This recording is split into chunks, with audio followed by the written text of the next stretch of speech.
Hey there, fine folks out in the internet world. Stan here, and it's time for another Random Encounters episode. Lots of random encounters. You never know who you're going to meet here, except that I'll probably be here every time. I'm not random. I'm fixed. Yes, this is a show where I use random encounter tables, like you find in tabletop role playing games like Dungeons and Dragons, and I use them to randomly create a scenario with a who, a creature or a character or a type of protagonist, and a what they're doing, an action, a setting, a place, a time, a thing, and then I draw it, not knowing what it's going to be exactly. I don't know what I'm going to draw every week, but that's why we all come here, so we can find out together, and then you can watch me do it. Hello, Linnea. And I'm pretty sure that the other fine folks in the Lemon household are there with you. So hi to Dave and hi to Gus. Glad to see you as always. So yes, now I've explained what we're doing. I guess it's time to do it. I gotta get my pad ready here, so I can switch views over here, and you can see that these are our random encounter tables for the night. Our broad theme this month is autumn and Halloween.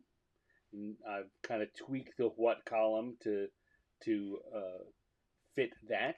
The who column usually is D&D creatures or fantasy creatures or pop culture. Pop culture stuff that appeals to nerds like me. Um, I haven't explained this in a while, so I will. The bonus board. This is bonus board at the bottom. We've only got 6 choices, and we're rolling a 6-sided die. And it's possible that after rolling a 1 in our first drawing, because I'm going to do 3 drawings, rolling a 1 in the first drawing, I might roll a 1 again. And I don't want to do 2 scarecrow drawings, so if the roll repeats itself, then it's kind of a free-for-all. In fact, I use the bonus board to give me kind of leaping off points, but really I'm going to come to you. I'm going to come to you, the audience, to give input. In fact, as much as I can, I'm going to want to come in and give you guys a chance to affect what I draw. And last week, the Lemons did a great job. I think all 3 of the pieces we drew had the major good parts of them came from suggestions they made. So, thank you for last week. Hopefully, you're feeling sharp today, but everyone else watching either live or on tape, if you come to one of the live streams for this, that's what you can get involved in too. You can help decide what it is that I'm going to draw, and then run around and tell your friends, I made a cartoonist do this stupid thing. Or funny, awesome thing. Either way, it's up to you. Anyway, that's how things look, and I'm now going to come over to the die roller. This is how we get those random numbers. So let's roll it. We're going to roll 3 times. Once, twice, third time's a charm, and that's how it's going to go. So here we go. Once, twice, third, no. Sometimes the die roller's a little wimpy. Let's try that again. Once, twice, third time, and we got a 4 for our who. Got a 4 for our who. And what are we going to use for our what? Once, twice, third time, 6. A 4 and a 6. So let's go back to that table and look at what it says. 4 is a centaur. All right? I was a little hesitant putting centaurs on there because drawing horses is not my best thing. But I like to challenge myself. And, also, I think it's helpful for those of you out there who are aspiring cartoonists or wanting to draw to see that everyone struggles with something. And sometimes you get it right and sometimes you don't. We'll see how I do with the centaur. This centaur is going to be apple picking because 6 was our second number. Centaur apple picking is our first prompt for the day. So we are going to turn off the tables. Come over here. I'm going to turn on blue. I like to do my sketching in blue. That is a holdover from my days doing drawing on actual paper, uh, because when you do, you very often, a lot of artists would do their sketches in blue because it didn't reproduce well back before the days of high res cameras. And when you're doing photostatting, blues would just drop out. So you could save yourself from having to do a lot of erasing by doing that. All right, I'm going to zoom in here, and I'm going to come up. We're going to want a centaur apple picking. Now, that tells me that I'm not on the right layer. There we go. Okay, so we're there. And we're going to use that for the horsey body of the centaur, just to get things started.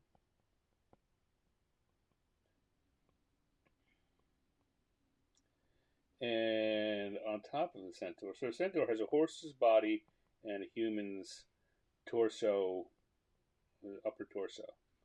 All right.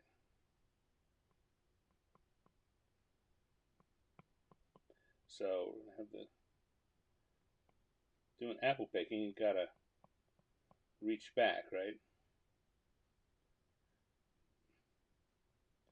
So I might have the centaur eating an apple while he's picking an apple. Eat a little, pick a little. Eat a little, pick a little. That's me interpreting a song from a Broadway musical I don't remember. So there's a good start. Now I think that we're going to give him kind of a straw hat to wear, and we have apple tree over here.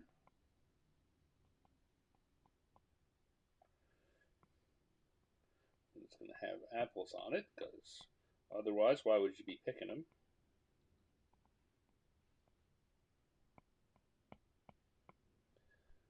I don't have anything that's particularly funny about this yet. This is a good starting point, though. We got centaur picking apples. So I'm going to move that and blow it up a little so it fits squarely in the middle of the page. We adjust.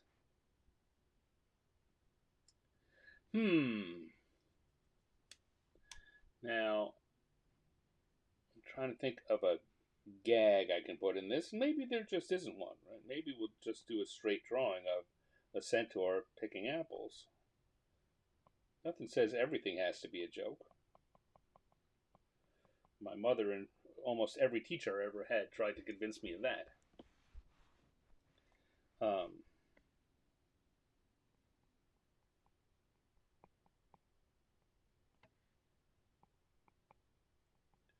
Let's see, we're going to put our centaur in kind of a old-timey farmer outfit.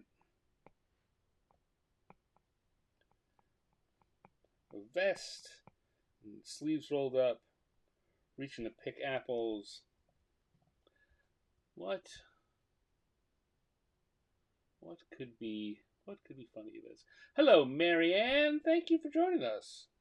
We're just getting started here, and drawing a centaur, which is a half man, half horse, picking apples. That's the first random prompt we have. And right now, while I've got my sketch laid out, and I could go with this sketch, I'm trying to think if I can come up with a gag, something to make this more funny. But maybe I just won't worry about it this time. Just do the centaur with the apples and leave it at that. But if anyone out there watching has an idea, throw it in the chat. Throw it in the chat, and I will, if it inspires me, it's going in there. If it makes me laugh, it'll probably inspire me. All right, so I'm going to the lines layer. I'm turning on black lines. I'm going to stick with this line weight. I'm not sure. No, I'm going to turn up the line weight.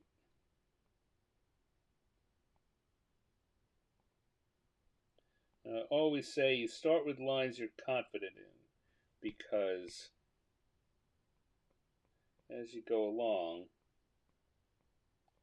if anything turns out, if you put I don't say a bad line, but the line is, if a drawing isn't working the way you want it to, you can erase very easily here because we're working digitally. But the more you erase, you always want to have something there to go back to work with, or you're back at step one. So I always say it's important to start with lines that you're confident in, because then you'll be able to judge accurately whether you like what you've got and whether it's coming together correctly. If I start with a line I'm not confident in, I find out after 5 minutes that it's not working, I've got to erase everything.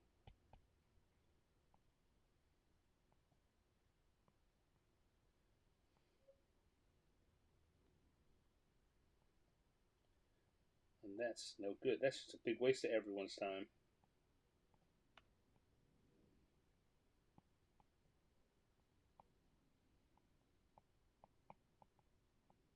All right.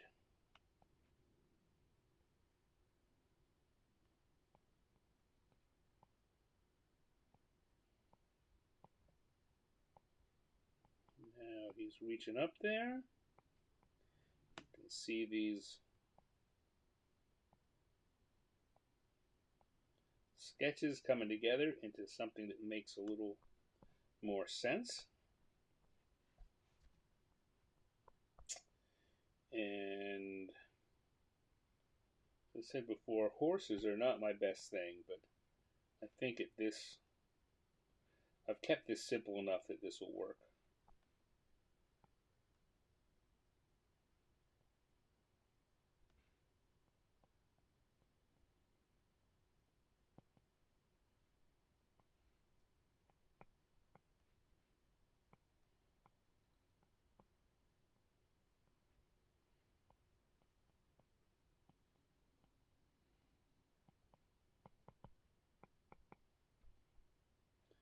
Go, looking good.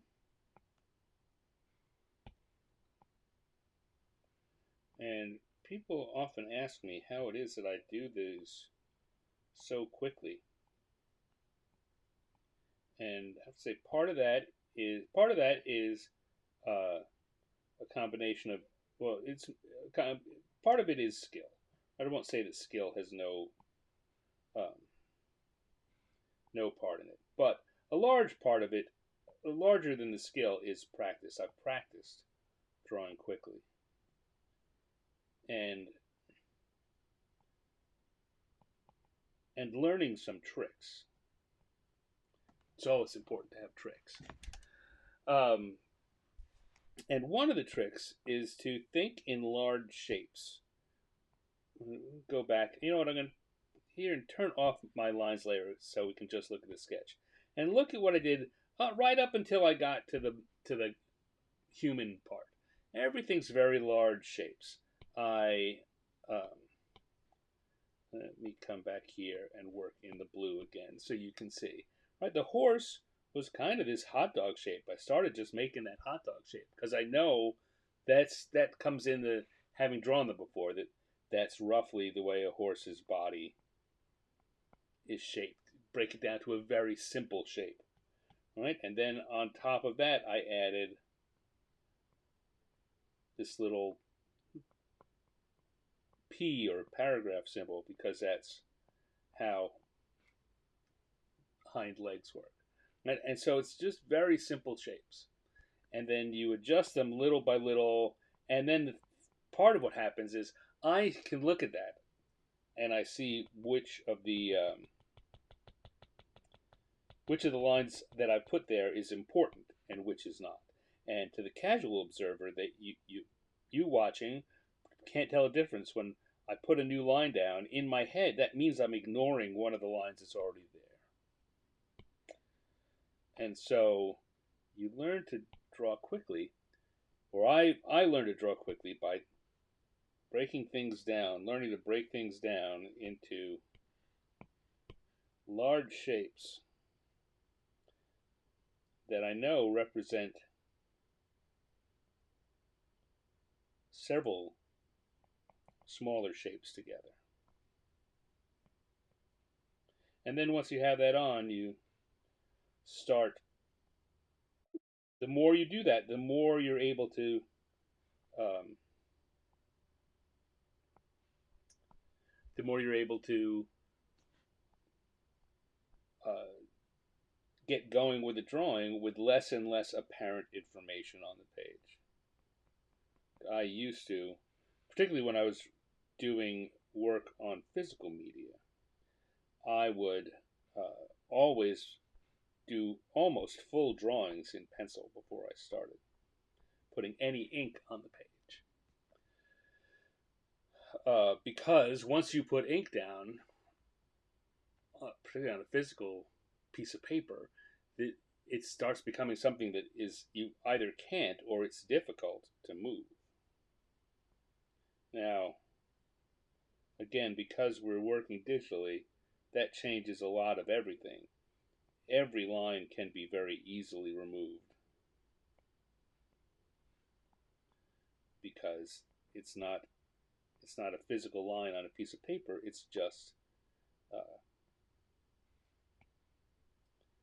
it's just electrons.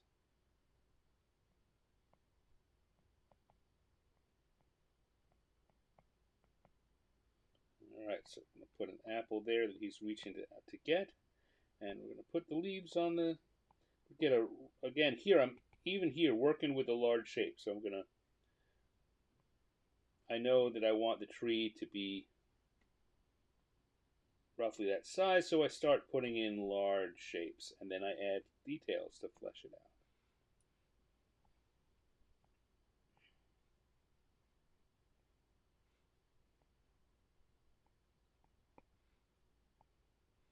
There's lots of different ways to draw trees. I like this little wavy method. It's a very generic tree, but when you're doing cartooning in particular, but any kind of art, what's most important is that people understand what it is that you're drawing. It doesn't have to be right. It doesn't have to face the truth of, does an apple really look like that? But if people can look at it and they say, oh, that must be an apple, well, then you've just drawn yourself an apple. All right, let's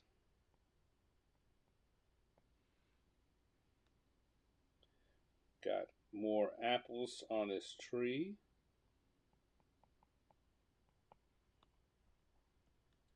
And we're gonna put the tree limb here. And again, these are, again, the secret to doing it quickly is that I've done so many trees that I have a shorthand that I draw.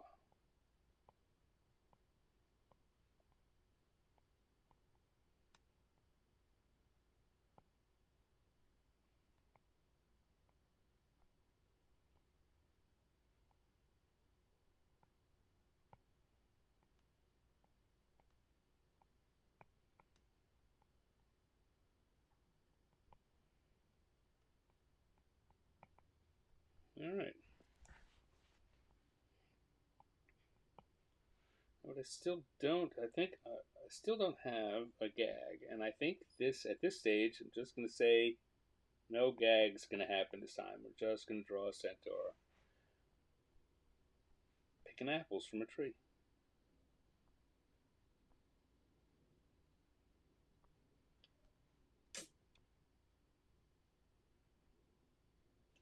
All right. So put some around behind him.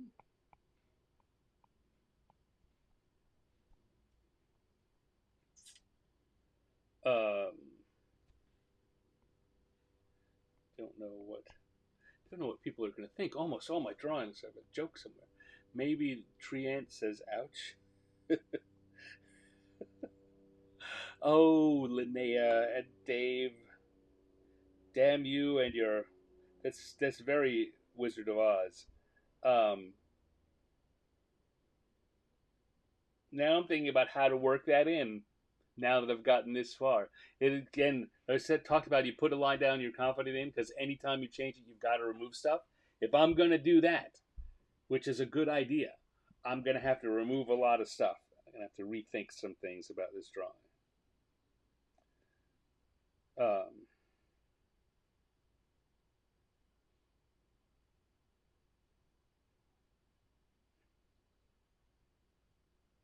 nope, not gonna do it. It's a better idea than what I have here, but I would rather kind of just ooh, oh wow, look at that! Look what I did. I did the biggest mistake you're not supposed to make, which is a great thing for your idea about the treant. I put what happened is I I thought I was drawing on this lines layer where I'd been drawing at the beginning, but when I went back and started showing you other stuff, I stayed on the sketch layer, and therefore I put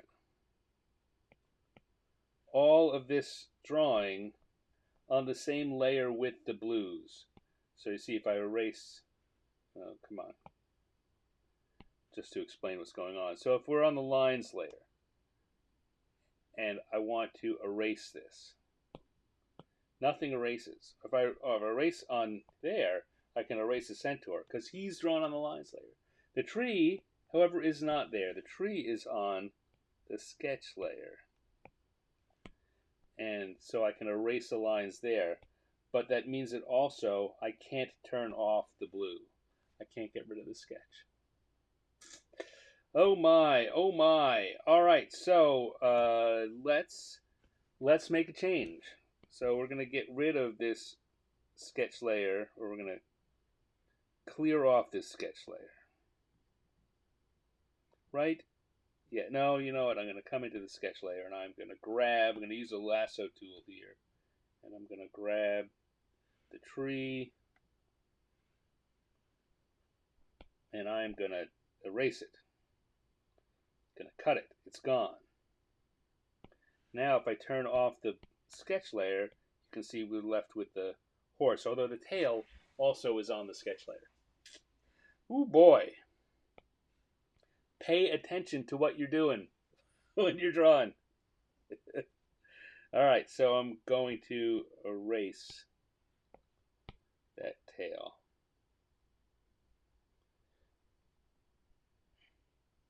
And I'll put it back in on the right layer.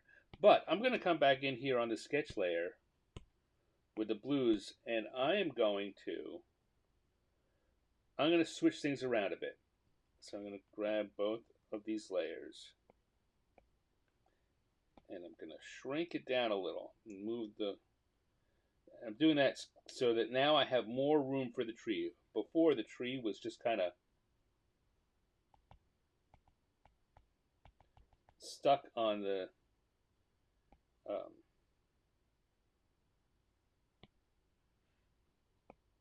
side. It's very far off on the side, so I couldn't do anything interesting with it. But now I can come back and I can add in the whole tree, and we can put the same kind of big shape, kind of almost like a cloud at first. But I'm going to come back in and I'm going to give the tree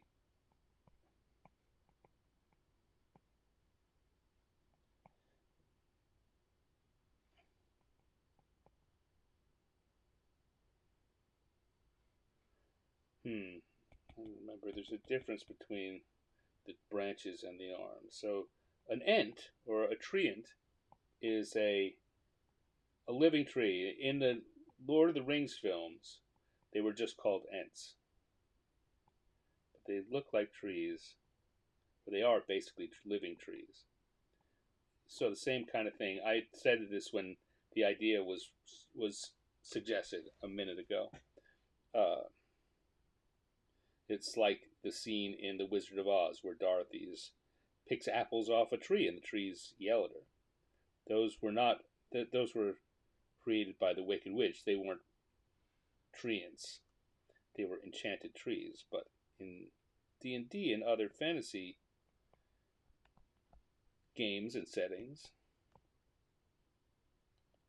there are creatures that are like that all the time. Like a treant. Like that. And now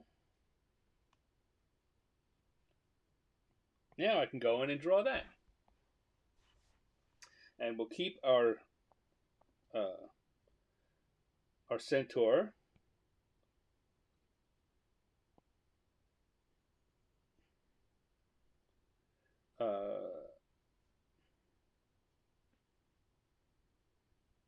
And we'll add a treant.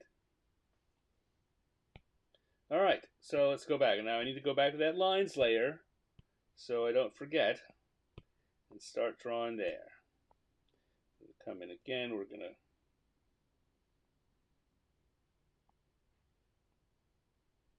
redo the tail for the centaur.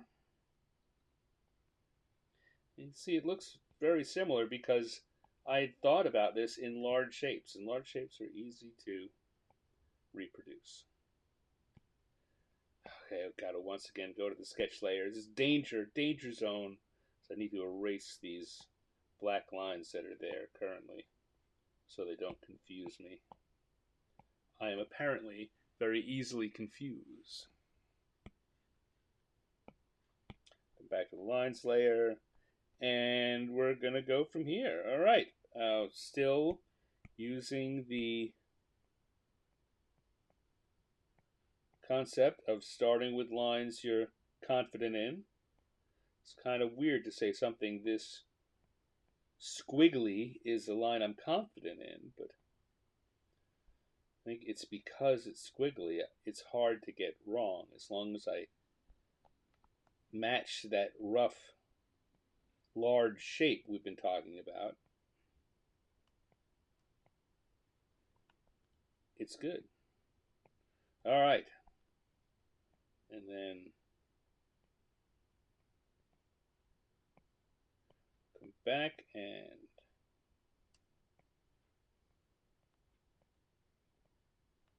I'm going to use the same style that I did for the branch, but I'm going to make sure that it has the shape of an arm.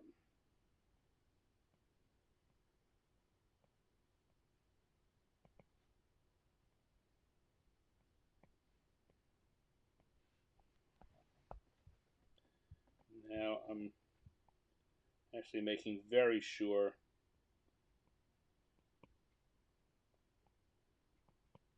that I get these right the first time, so I want to work quickly.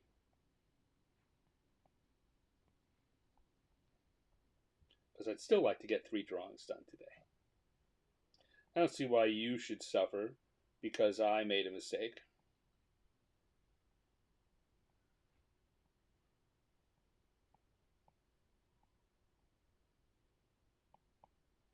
I'm going to give his nose,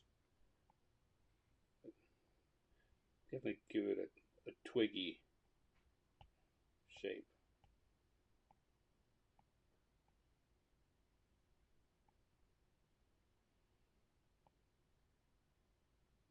And that's one of those tricks. Well, one of the things you should think about as you're putting your drawings together is places where one thing is like another. How can you use elements of both? It's a creature and it's a tree.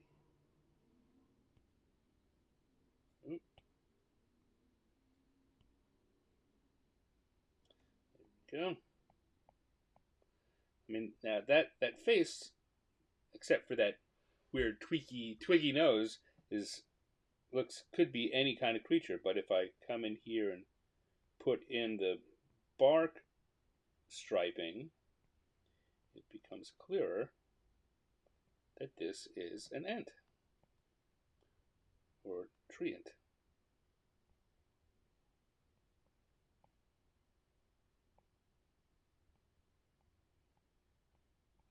And being careful that I give a different line weight to the bark striping so that you can still see clearly which lines are the lines that are part of the shape of the body and which are texture.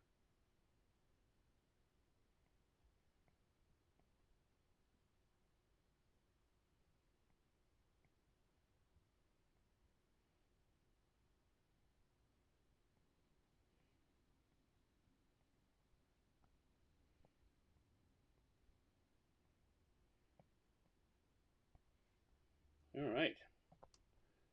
Reach up here.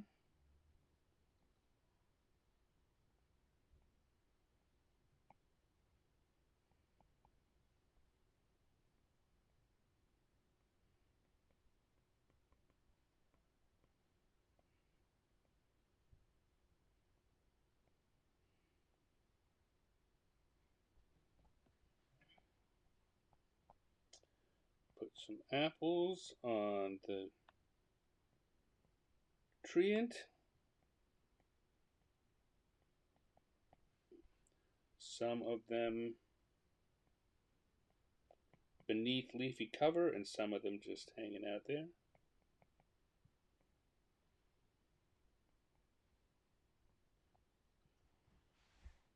All right.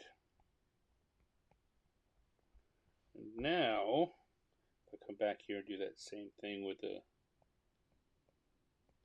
grass line, but I'm doing it on the right layer.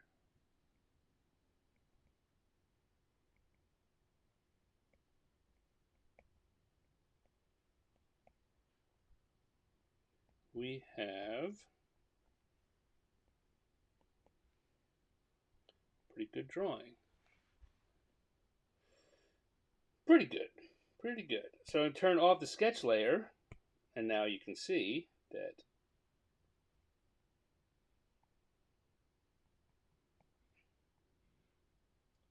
there are some places that need a little extra line work. Now that we've taken the blue out from behind it. But for the most part, it's there.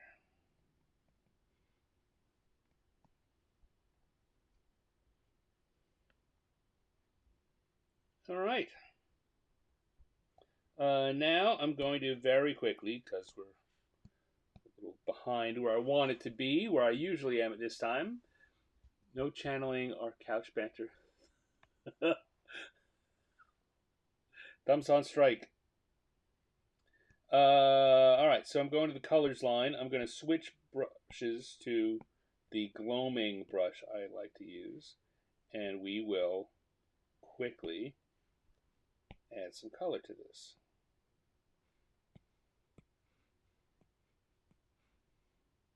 Adjusting the brush size so I can get a larger bit, make it easier to get the whole horse body in there, then make it a little smaller so I can come down to the legs and not risk having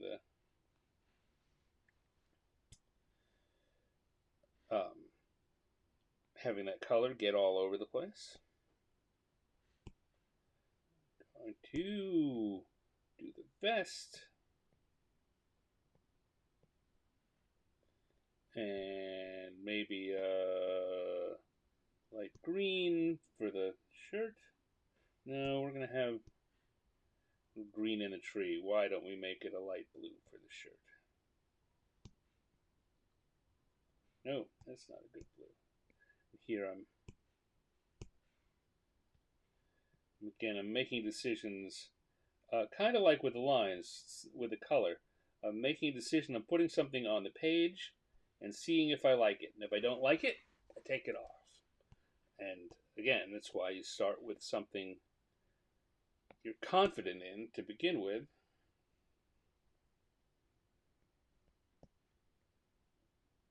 Let's start with a confident line.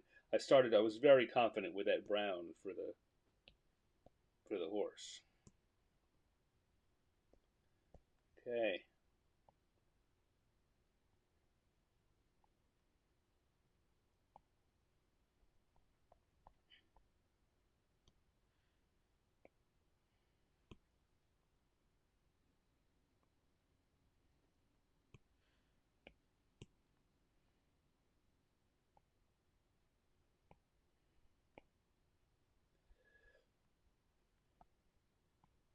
Hmm. Put in the red for the apples. Maybe should not have done that before I put in the green for the trees.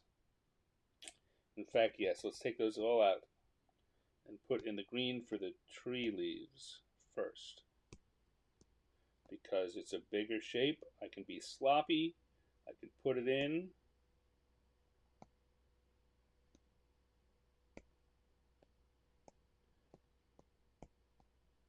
Kind of like with clouds, I can just leave some space in there, and that's all right. I'm going to add a secondary color in there because, depending on how thick the leaves are, they don't all come out a single color. I can cover up some of those empty spaces. And now, if I come back and erase clean on the apples,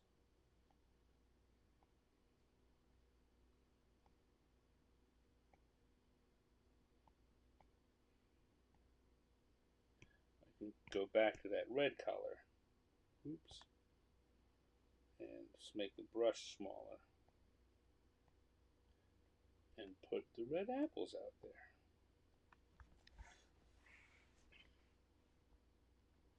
Now we're going to come back. We're going to go for the tree. We want another brown, but a different brown than we had for the horse.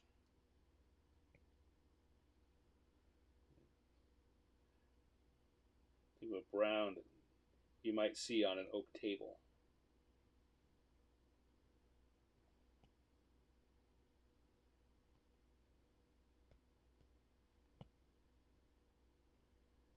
Oh, yeah. Oh, that's what was going on. That's not good.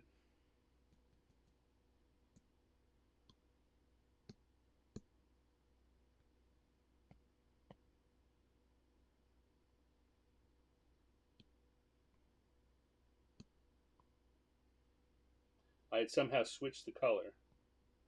And so the reason that nothing was happening when I tapped the screen was it was putting down white, and you couldn't see it because it was white on a white background.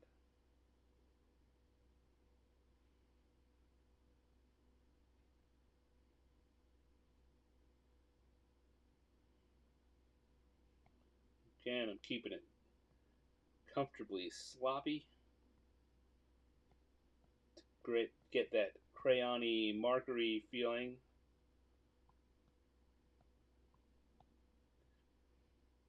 You may notice if you look at my Instagram or other uh, accounts, look at the art I do, often there's it's a very different feeling to the coloring. More precise. Things are covering things up more fully. And it takes longer to do that. But it certainly has a different feeling.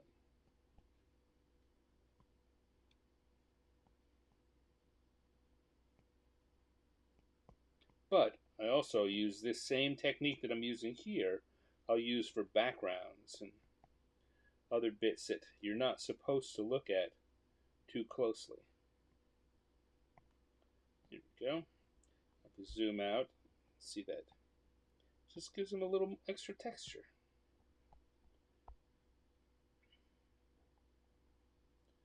And in fact, we're going to come in here to the horse, a little darker version of that brown, and add the same kind of extra bits. Maybe with the yellow too.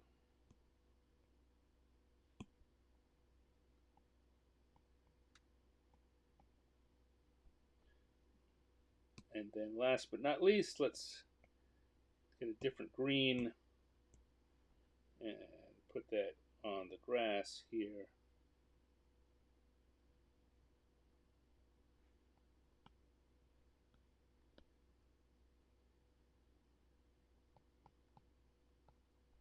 And we've got a little picture of a centaur picking apples off a tree. And that didn't work great.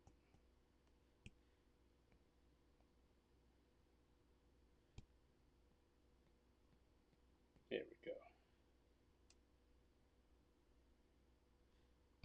I want to come into my lines layer and just add a couple of little more tweaks here to show that the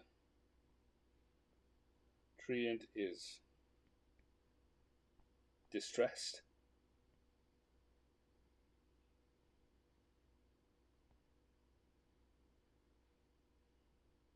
All right, there we go. A centaur. Oh, I gotta sign it, don't I?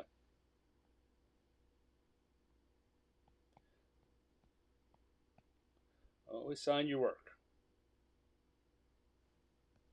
The centaur picking apples. What else do I? Oh, I want to come here to the colors. These colors are very, very strong. You see me do this sometimes.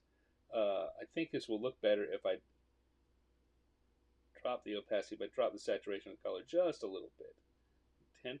That's how it looks full. 10% is about that. 15% is too much. So, yeah, 10%. And we have a centaur picking apples. Number 1. Woo! Hey, Dale. Please say hi to Cindy. Hi, Cindy. How you doing? And Dale, how are you doing? I got made a little mistake in the first drawing, and so had to do some redrawing on it. But in the end, I think it came out pretty good. Thanks again to the suggestion from the Lemon family. It went from just being a ho-hum okay drawing to one that's kind of amusing. All right, so we're going to get rid of that now. Close that up. Go to round 2, where we'll be starting off with a sketch. But before we sketch, got to figure out what we're sketching. Before I do that, I actually need another drink.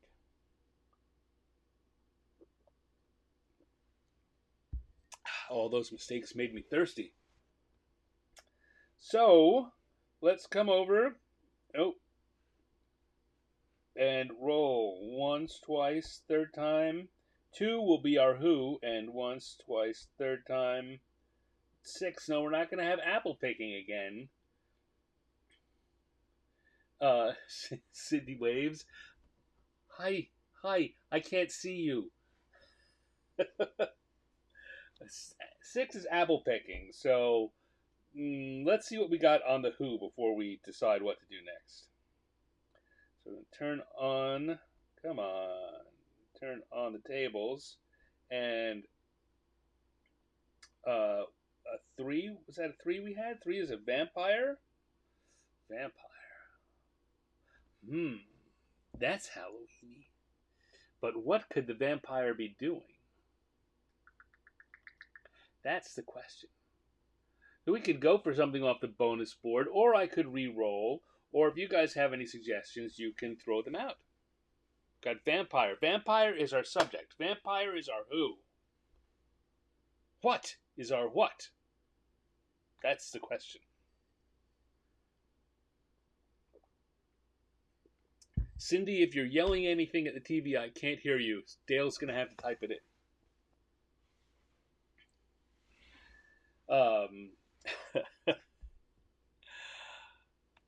Vampire could be wine tasting. Wine tasting is. You know what? Wine tasting wound up on the bonus board. I had thought about putting it in the main what's, particularly to go with a vampire. So I like the way you're thinking.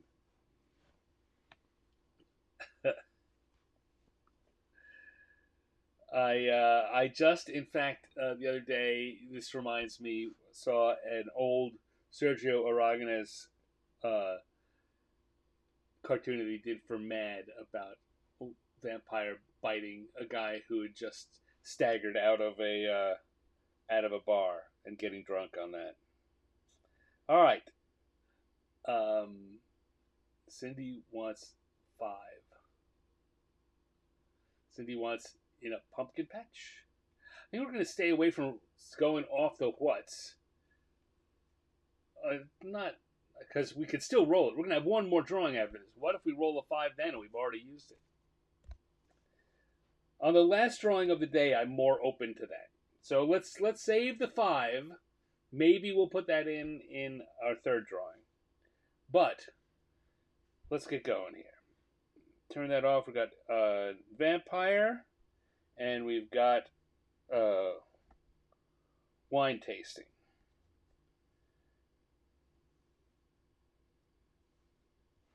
All right, let's zoom in here so we can get an idea for a quick sketch. We're going to turn on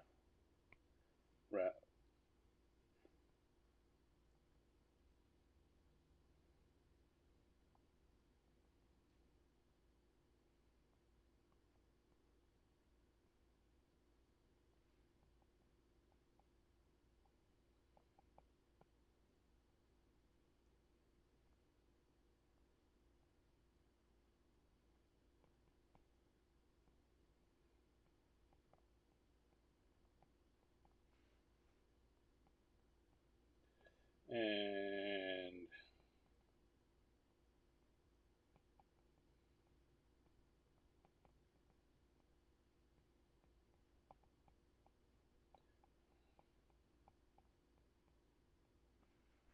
let's see, it's going to be sitting next to a tall table like you'd get at if you go to a winery.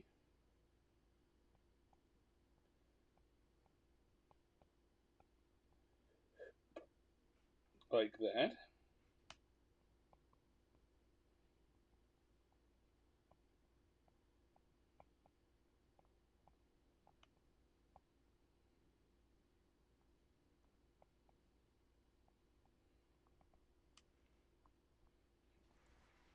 Now, it's definitely a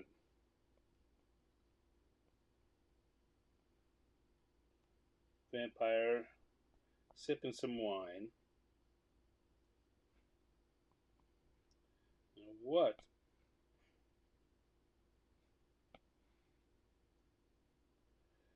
Um,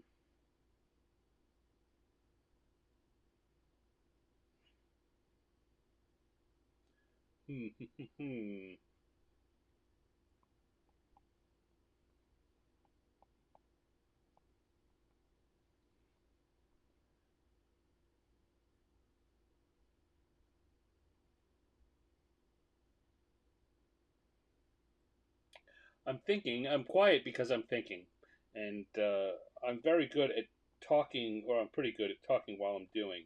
I'm not so good at talking while I'm thinking.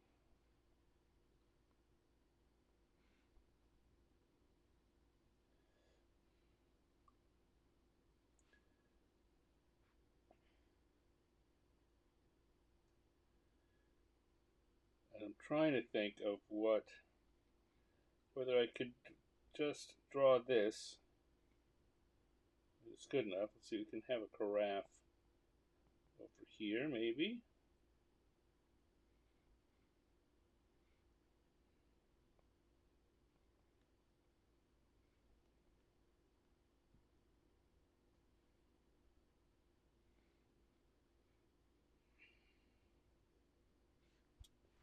Hmm.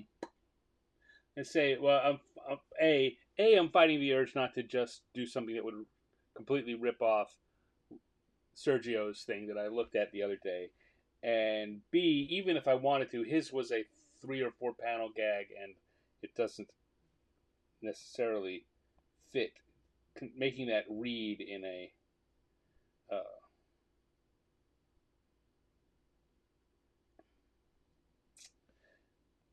in a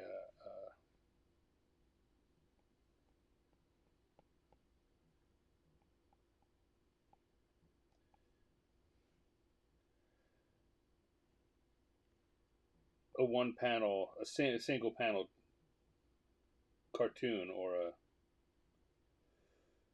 um, a drawing. Let's get rid of the carafe here, and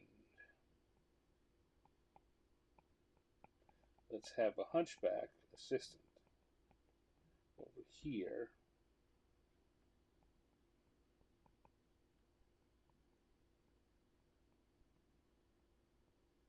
Filling a carafe from a blood transfusion bag,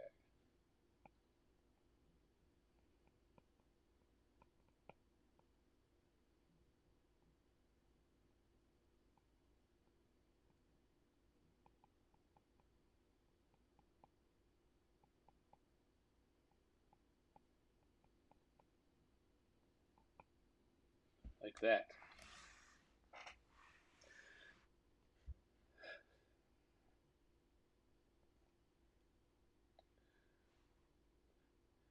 Dave Lemon says, "Is he making the sangria meaning blood mistake?"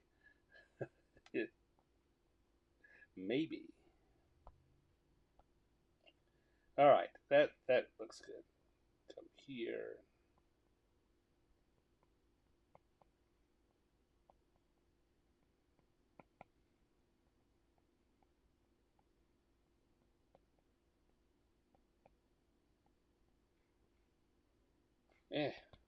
We don't need that wall. That's just confusing stuff. Okay, I've got enough there. I think you can see the joke, but hopefully it will become clearer as I add lines.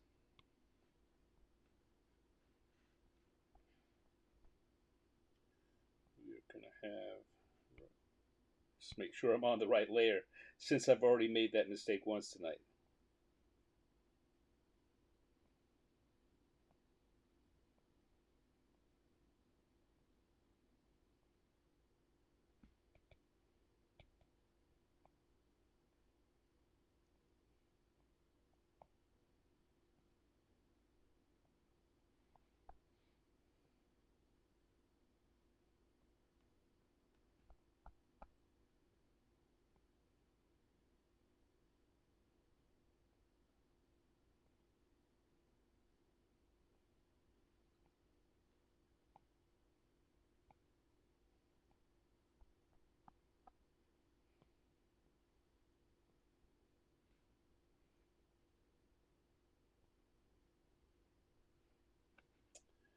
I don't know if you can see me there. I was just pursing my lips. I often you often find a lot of cartoonists do that while they're drawing, they they try and get the feeling or put their scrunch their face up into the shape of whatever it is they're drawing. So while I was doing the drinking, I was going. I, I did not look up at the camera. I'm afraid to see what that looked like.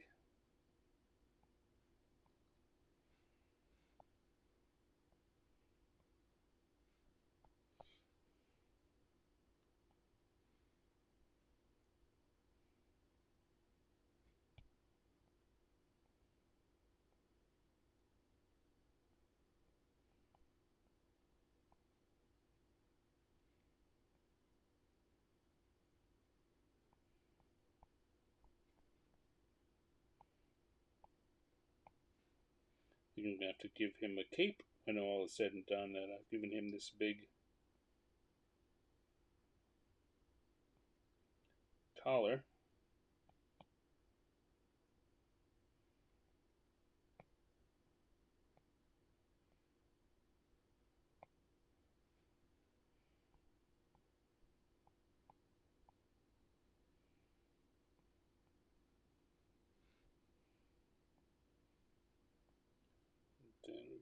table.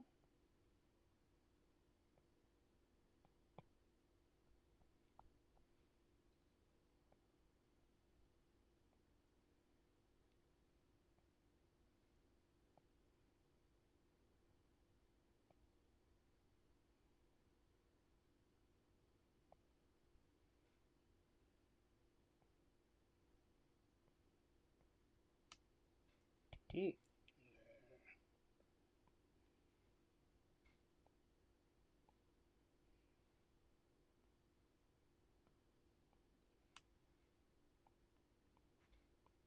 Getting the other leg back there.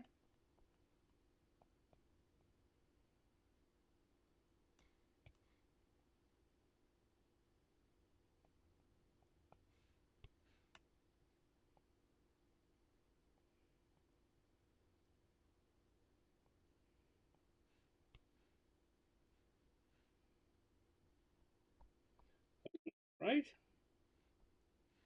We've got a vampire, definitely wine taste. Tasting something.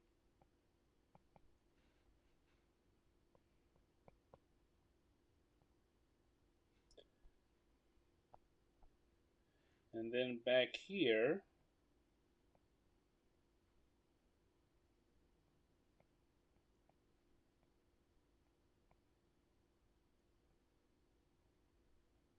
we've got our hunchback assistant.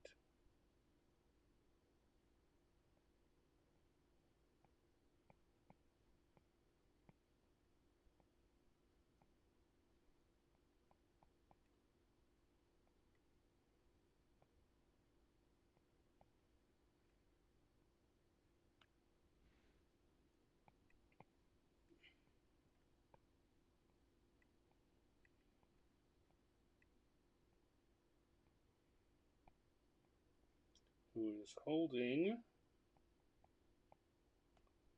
carafe.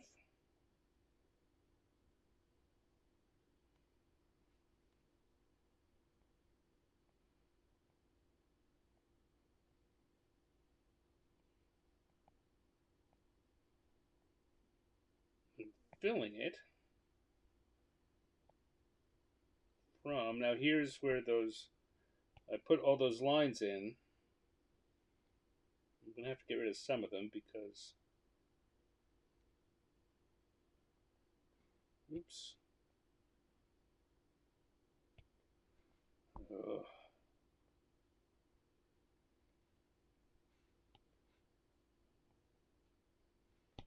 This line, this hose, this tube is coming in front of our hunchback's body.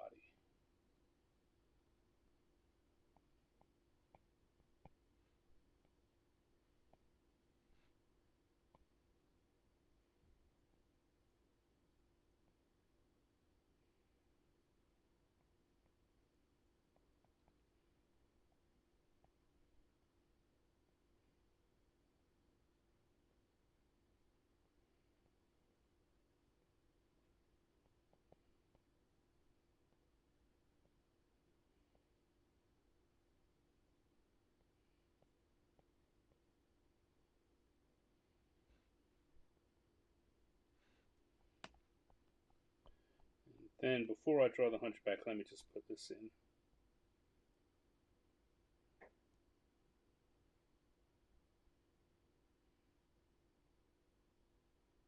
So it'll be there already. I'll know not to cross it, or if I do cross it, to do it like that, where I skip over.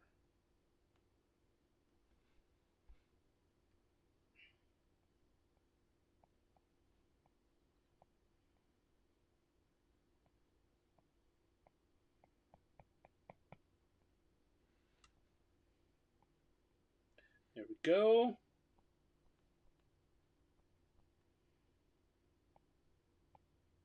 In fact, I can make sure that I put his legs on, or his leg on either side of that line.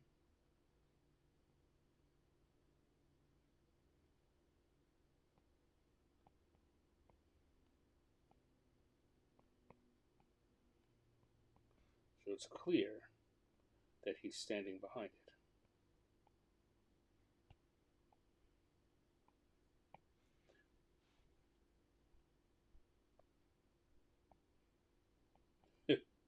Dave just made an additional wine joke. That, sir, is more along the lines of I think what would be good for a more um, a more fully rendered version of this, with that as the punchline. Dave says you could have him tasting something that tasting the blood that comes from someone with a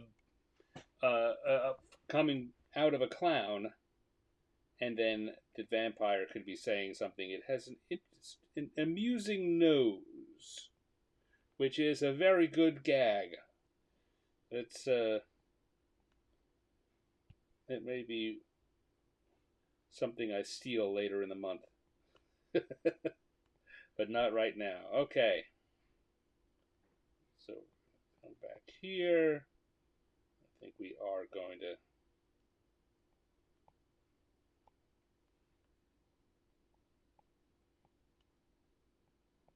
put some stonework in the wall behind them, so it's looks like they're at an ancient castle.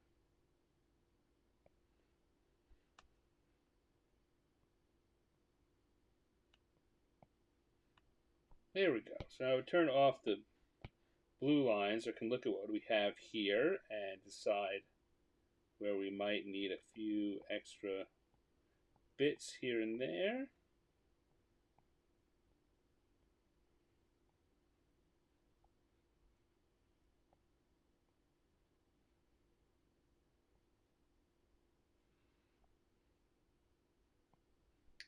Where I can add just some little bits of flash here and there to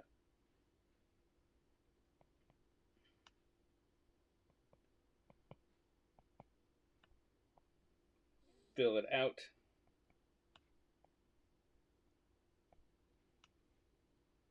Oh, I didn't give him his cape. He has tails and a cape. That's a fancy dancy vampire.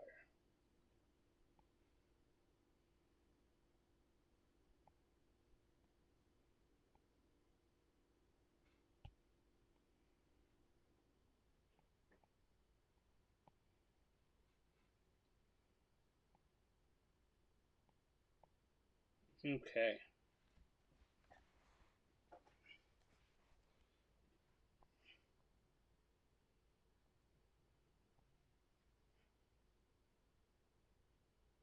I'm just staring at this for a second. There's the quality of the lines. I was much more careful putting kind of light lines in as I did the vampire as opposed to the hunchback. Not really any way to go and fix that, but it does make them look like they were done in separate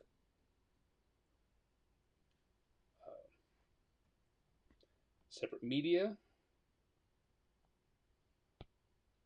Something different about them. Maybe different artists. I don't know. You were here the whole time. You know it was me, though.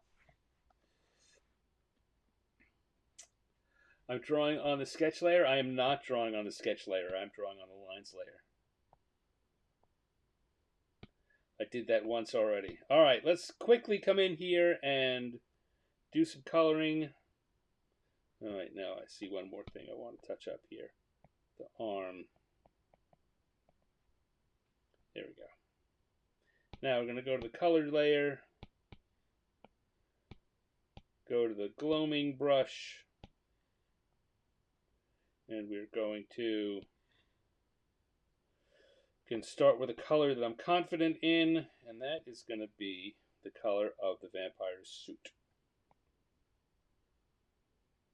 Confident, I want that to be faux black. I say faux black because, as you may have noticed, it's blue, but it looks black. All right, and then we will give him gray pants to go with him.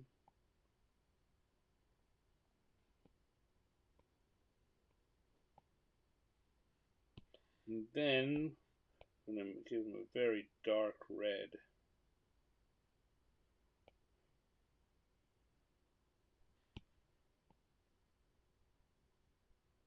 cloak.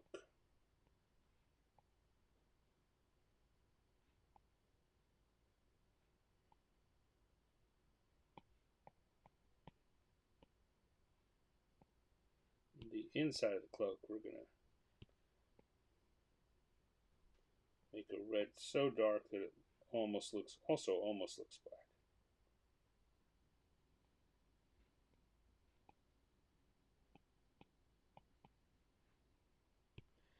Then gold clasp. And then we're going to go to our vampire, who I think we're going to give a very, very light purple for his skin color.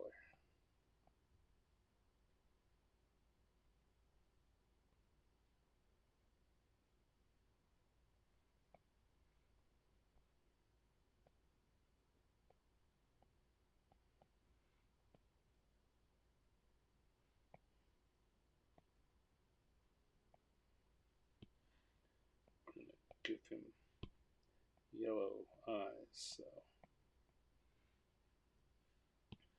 And then we're going to stick to a very bright red for the color for the wine.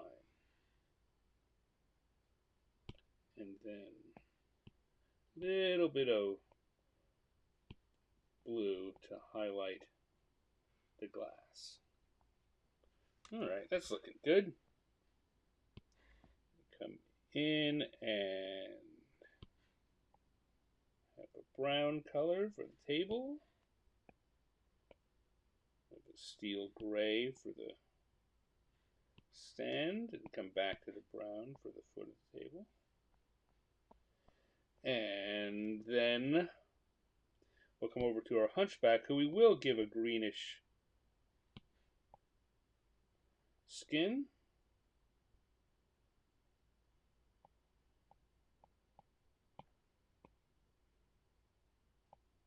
Like so. You want to come in, get a darker green for one of the eyes, and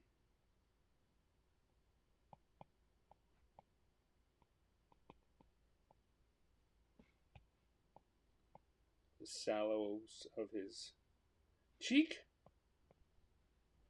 like so.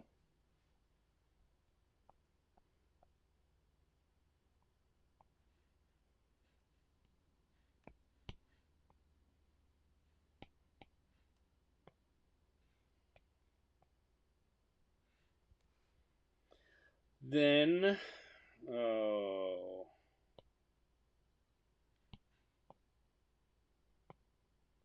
a gray brown for his top.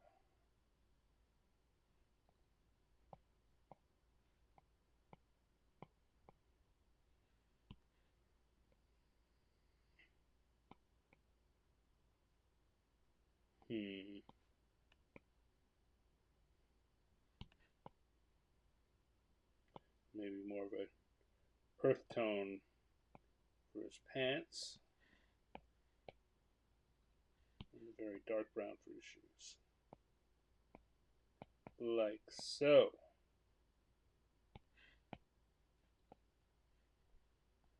And then we come back and grab that steel gray color we used over here and use it again over here. Use a lighter, bluer version of it for the surgical steel area. And then we're going to come back to the red that we used in the wine, because there's more wine over here, as it were.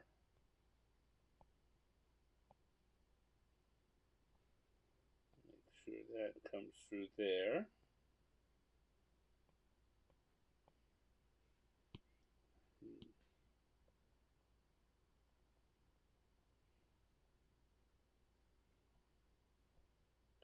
Come back and grab the blue that we used for the glass there. Oh. Use it for the glass here. We probably want something a little darker than that. That's not showing up quite enough.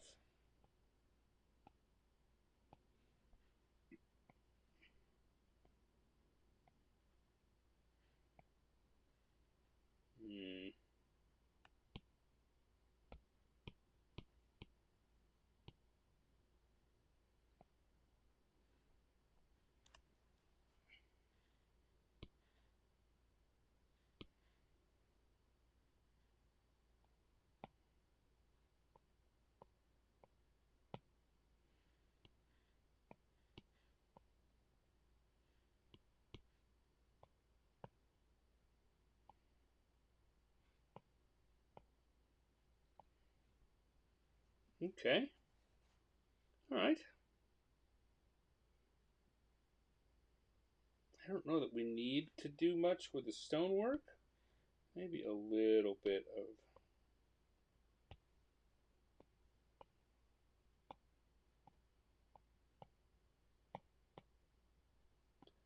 little color in there, so it's clearer that those aren't just random circles that aren't there for any reason at all.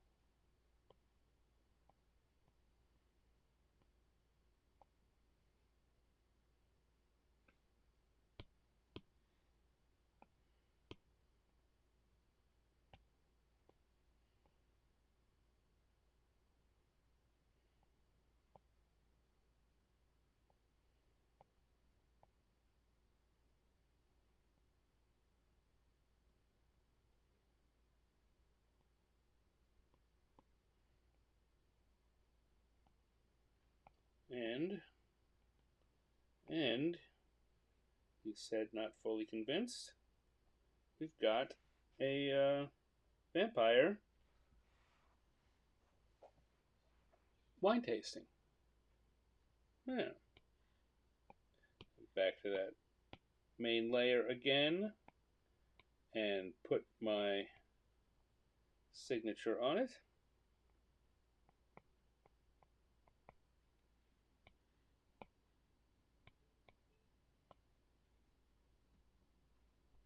There we go.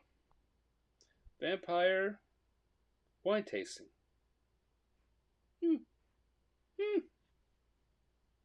Very good, very good. 2 down. Again, I'm going to pause. I'm going to have a little sip. How are you guys doing?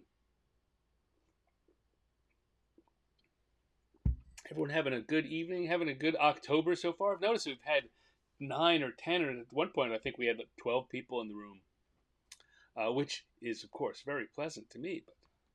But I always love hearing how my friends are doing. Okay. So let's turn that off. Turn on round 3. Go to the sketch layer. I'm setting everything up. Setting myself up for success as we do one more drawing. I know this is a little later than usual, but what the heck. Alright, let's see what we get with one more visit to the randomization table. So our who is going to be a once, twice, third time. It is a 4. And our what is a once, twice, third time is a 5. So that would be a, we had the centaur at 4, so we're going to need a who. Who? And 5 is in the pumpkin patch, which is just what Cindy wanted.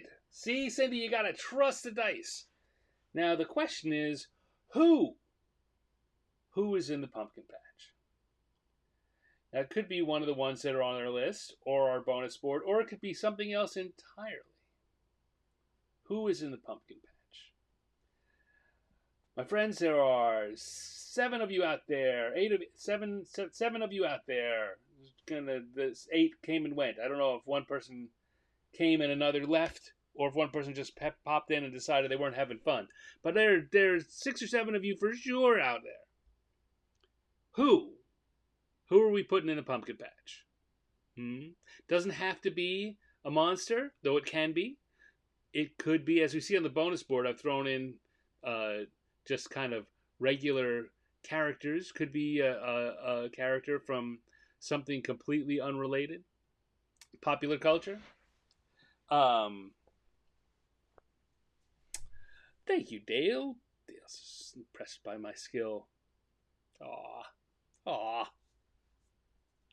Oh, shucks, guys. I don't know what to say.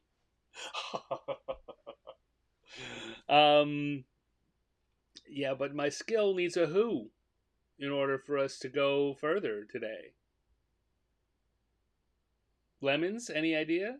Dale, Cindy, any idea? That's the mystery guests who are watching and lurking, and you're fine there. You don't have to step out, but I'm inviting you. To join the circle and throw a suggestion in. And I'm gonna wait.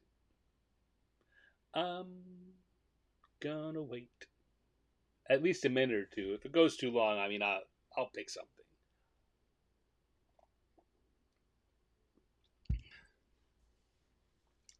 But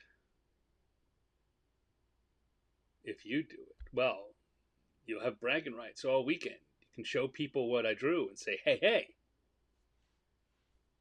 Cindy in the patch? Cindy in the pumpkin patch.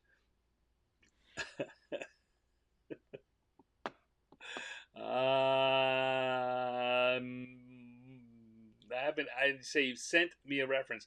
I'm not online. Well, I mean, clearly I'm online.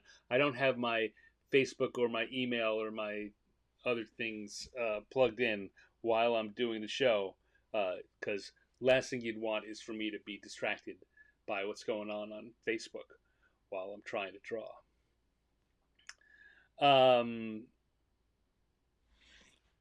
But you have me curious. I will look. What can I see here?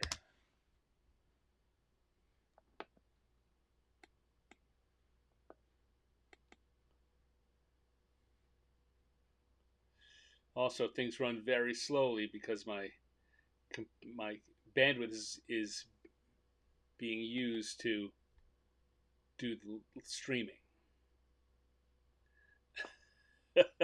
While that is a fine picture of Cindy,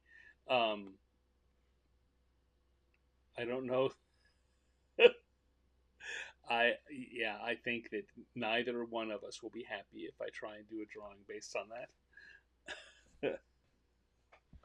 And I know first, I of course I disappoint myself all the time, but I don't want to disappoint Cindy. All right, well, seeing no further suggestions, there's always Linus and Sally says yeah. Um, I did a drawing a couple of years ago where I did. Someone had sent me a picture of a really bizarre looking pumpkin that looked like it could be a great pumpkin like creature, and I drew that and drew Linus, and gave a lot of apologies to Charles Schultz. Let's see. All right. Well, let's see. We'll start by sketching in the pumpkin patch. Now, we know from Peanuts that a pumpkin patch looks a lot like this with pumpkins in it. And of course, that's our go-to reference. There's a fence in the background and a moon in the sky.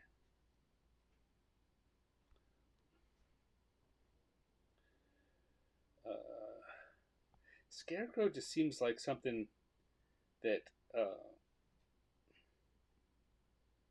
that actually belongs in a pumpkin patch.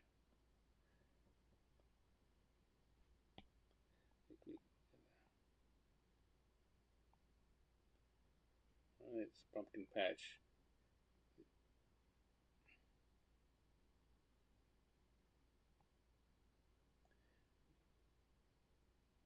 With some houses in the background.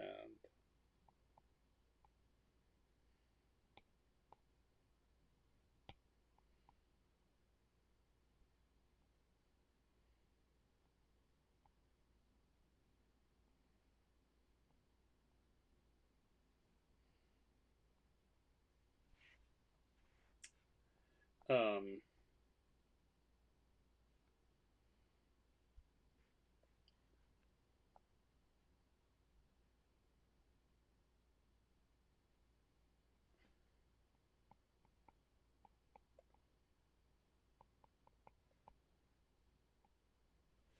see things popping up. I'm doing a little sketching while you guys have a couple of ideas here.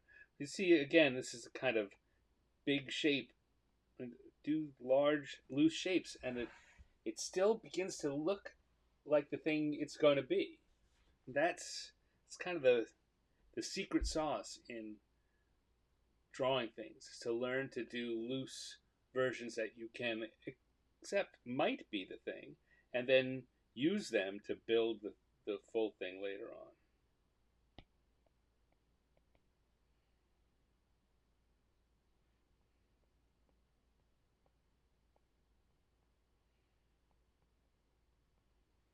All right,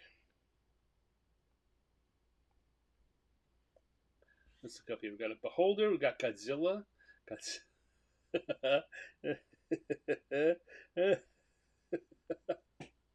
That would be a completely different drawing. Like I'm gonna add a new layer so I can draw that. I'm gonna turn off that sketch layer and we're gonna come in here. So Godzilla in a pumpkin patch would look something more along the lines of Godzilla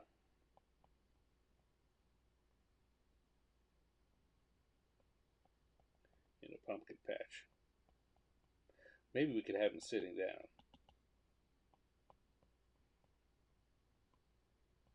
Alright, Godzilla's in a pumpkin patch. But there's lots of little pumpkins. Because he's Godzilla.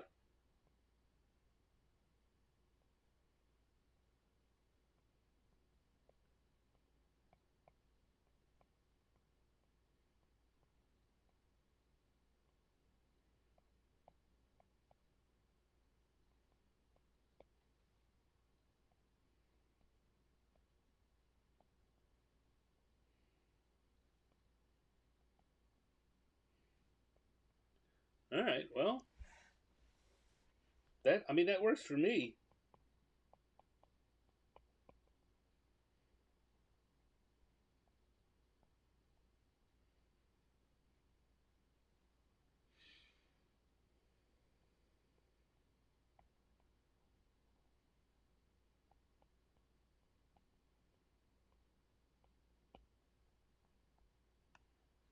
And here, oh goodness, here's where we pull that in now.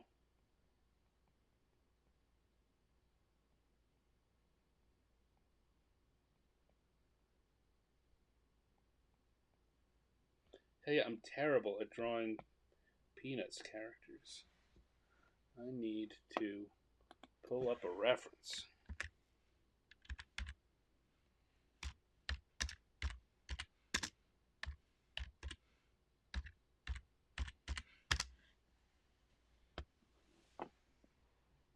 All right.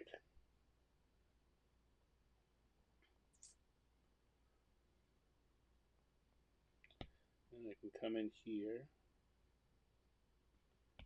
So line this.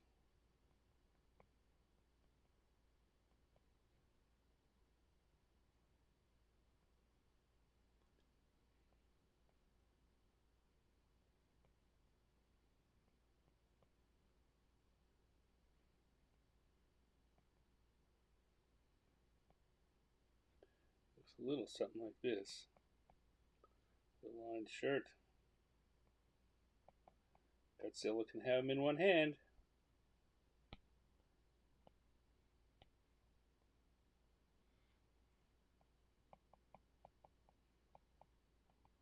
Like that.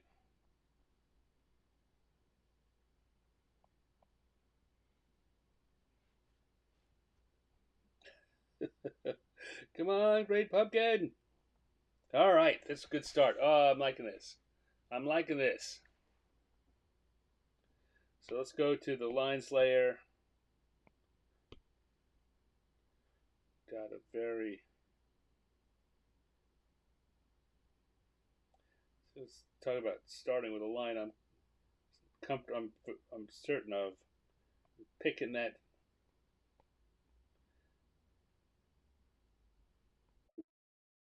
fin on the top of Godzilla's head.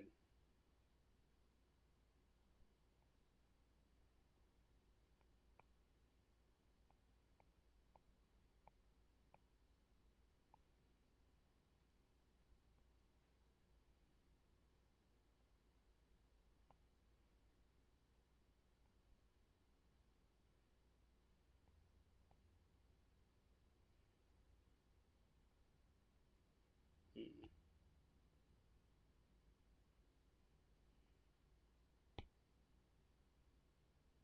And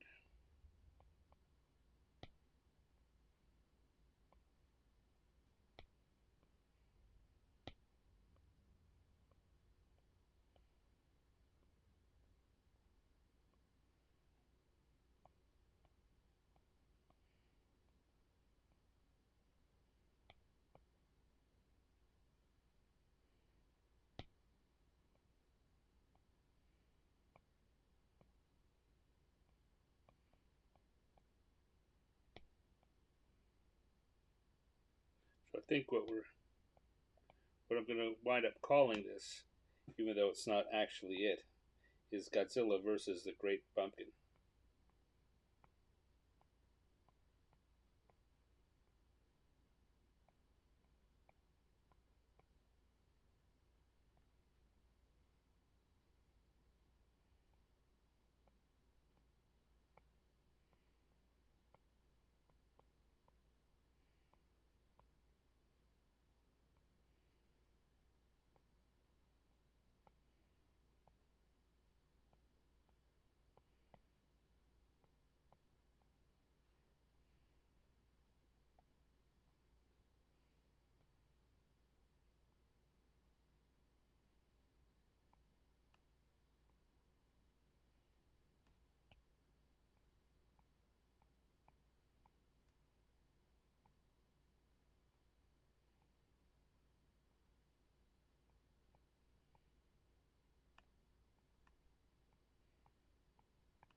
It's his blanket, you know. Yes, Dave, with the blanket. He gets the blanket.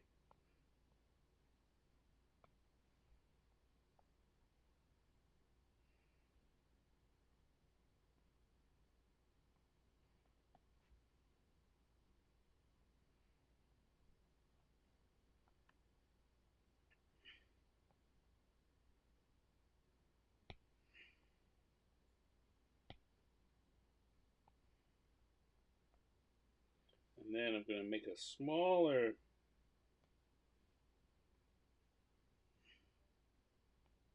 pen. So when I draw down here, it seems you get the feeling that it's on a different scale.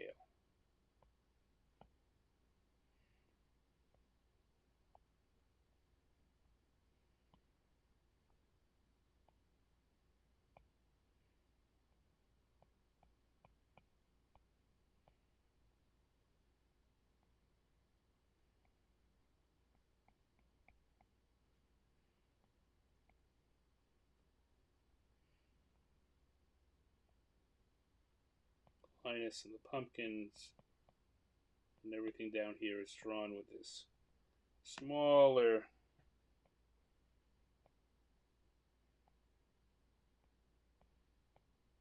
line, thinner line weight.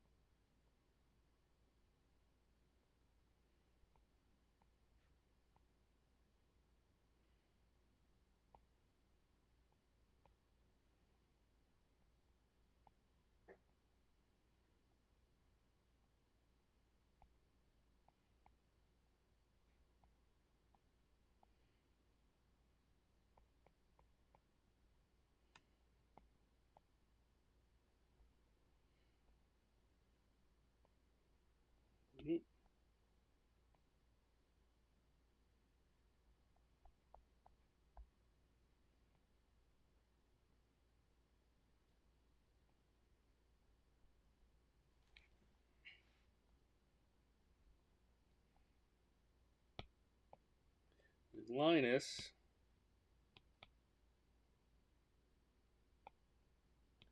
is going to be saying to put this in on the sketch later. You just wait.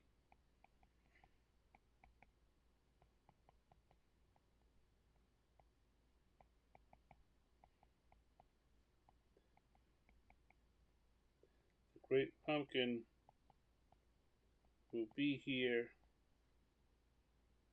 and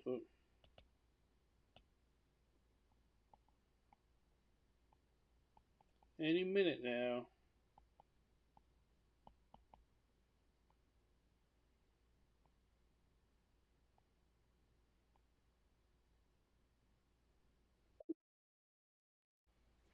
There we go. And then I come back to our line slayer. I feel like I need to add just a little bit of extra.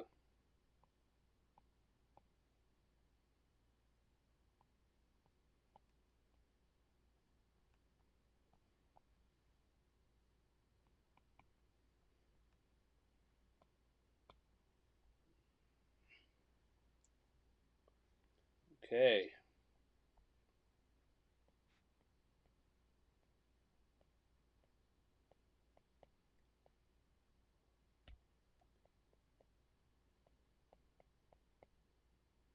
You just wait.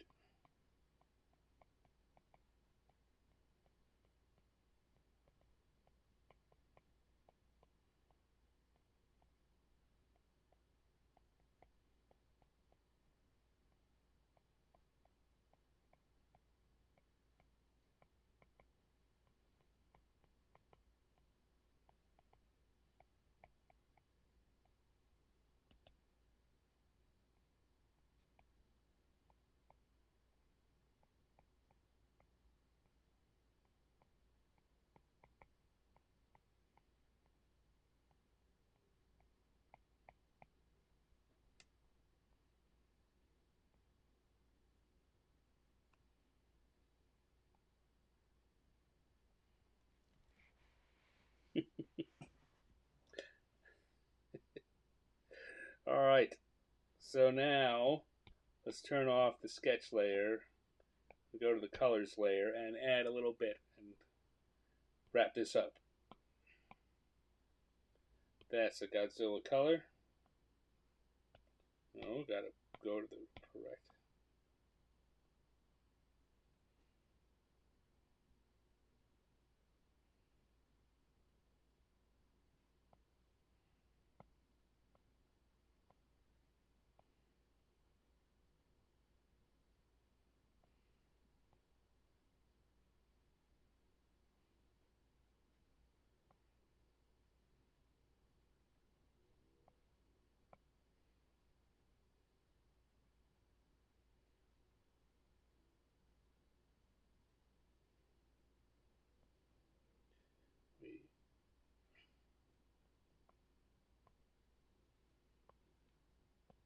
We add some colors.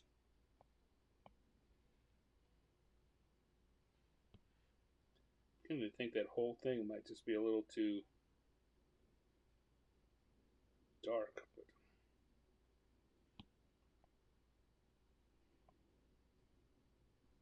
I don't know. It's so hard to tell. Godzilla's scales have been so many different colors over the years.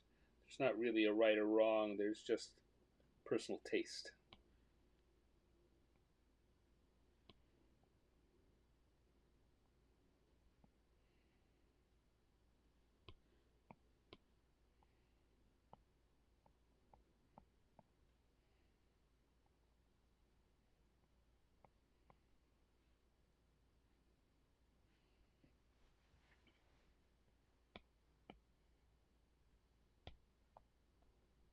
Okay.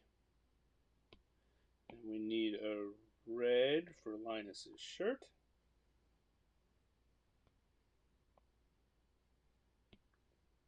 And a blue for Linus's blanket.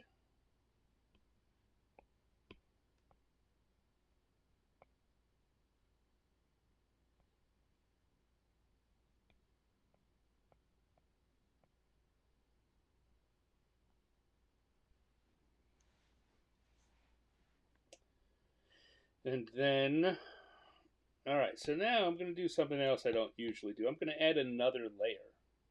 I'm going to put a layer behind the colors layer so I can do the backgrounds and without affecting the colors I've already laid on.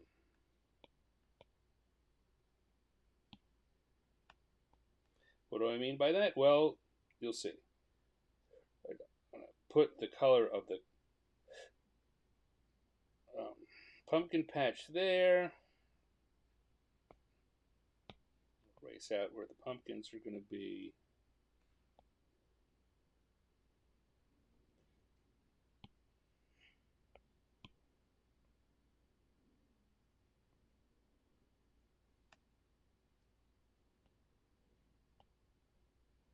And I'm going to put on a night sky. I think we're going to have a dark blue for a night sky.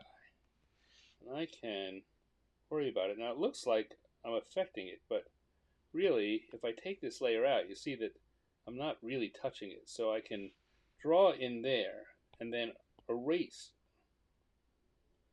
and not touch the Godzilla colors that are already down. That's what I mean by that. So I can come in and I can put in a big night sky like this and color freely because I know that all I have to do is come in a little bit of erasing and I'll get just what I want back there.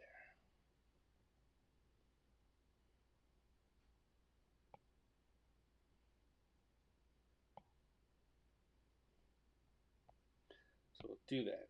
We'll come in and I'm going to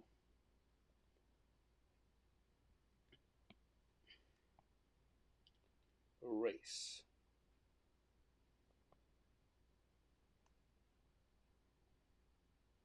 Where the blue has gone behind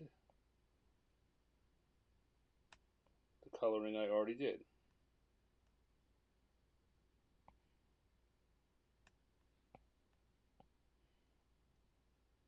I can get rid of that and we get Linus's whole face comes back.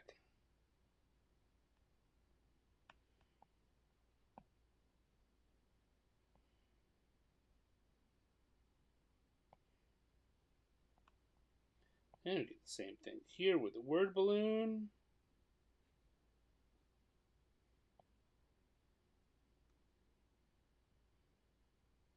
It's quicker and easier to erase, to slop in the color and erase it, than to put the color in carefully. I'm not saying it's better. In fact, when I do things carefully on my own, I almost never use this trick. But when I'm doing something quickly, when I need to get something done right away, this is the way to do it. At speed.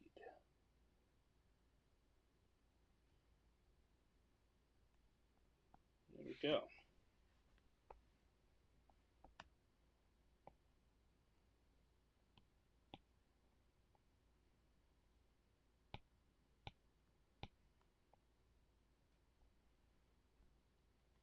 And now I can come in and maybe get a little pale yellow.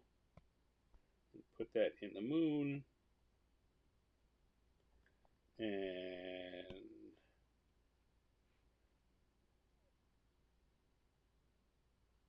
maybe a purplish color and just use that for the shadows of these houses. So we don't need to worry about actually coloring them in, though I think I'll come in and put a bright yellow in all the lights. And then maybe a light brown here on the fence so it doesn't look like it's just been forgotten.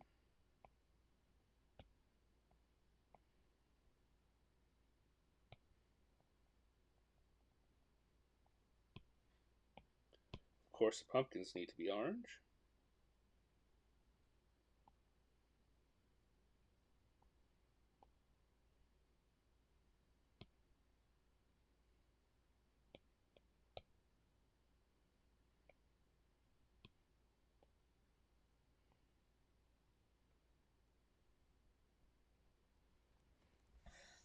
And we've got Godzilla versus the Great Pumpkin. But is Godzilla sincere enough? Asks. Look how Look at that sincere face. How much more sincere can you get? That is a kaiju who wants to meet the Great Pumpkin.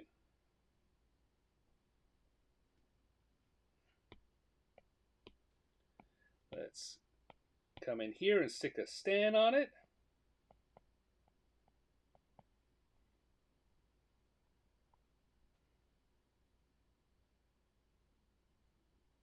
Yeah.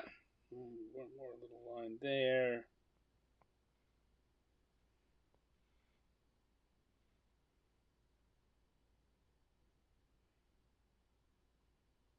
Yeah, we got Godzilla meets the Great Pumpkin. ...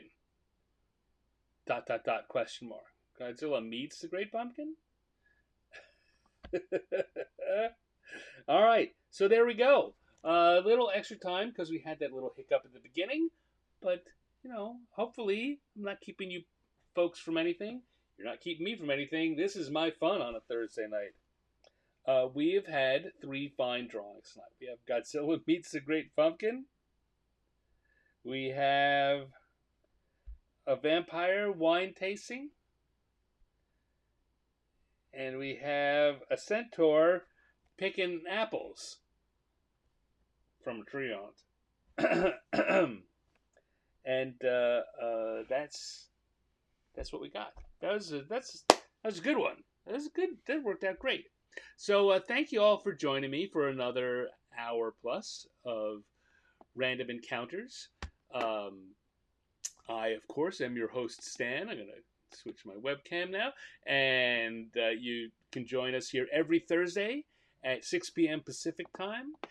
If you like what I'm doing and you want to see more of it, you can go to my Instagram account where you'll see lots of stuff. In fact, this October, I've been taking part in an art challenge called Prompttober, which is sponsored by the folks at Draw or Die Club, which is an interesting group that I just am learning about. But they've got some nice, October's a month where there are a lot of art challenges. Inktober, Drawloween, all sorts of Robottober. There are dozens of them. I've decided to try my hand here at what they're doing with Prompttober. On my Instagram account, each day I'm posting a new drawing with the prompt of the day, and it's written right on there, so you won't have to guess. You come in and see what I'm drawing on a daily basis. And of course, all the other stuff I do, these drawings will go up on my Instagram over the next day or two. And you can find it there. Or you can find me on Facebook. Instagram, though, is where I'm pointing people most these days. Until I have a better option. It's kind of a hint that a better option may be coming. I may be working on something. if you really like what's going on here and you want to get a little deeper into the world of Stan, you might consider joining my Patreon, where folks I send an email for with all of the things I draw every month, so you don't have to worry about whether or not the algorithm will show it to you or remember to show up at Facebook or Instagram and look for it. I will email you, and you'll get a fairly high resolution copy of all the things I do that I submit for public consumption. Also, at different levels, you may get a holiday card at the end of the year or stickers every quarter. I think that's 4 times a year, 4 or 5 times a year, I send out stickers. Uh, in fact, I'm a little late. I was supposed to do a sticker mailing in September, and it's already the 12th of October, and the September mailing hasn't gone out. So if anyone from that group's here watching, my bad. It's coming. I have the stickers. I have the envelopes.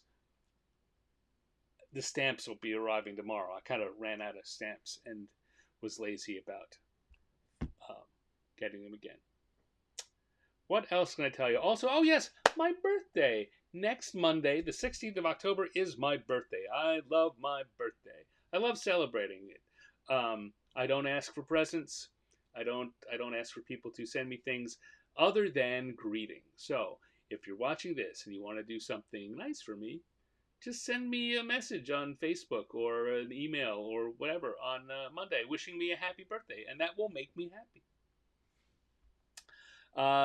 Yeah, so there we go. Another good week in the books. I will be back next Thursday with another hour plus of improv cartooning. Hopefully, you can join me. Join in the chat. Thank you, Dale and Cindy. Thank you, Dave and Linnea and Gus.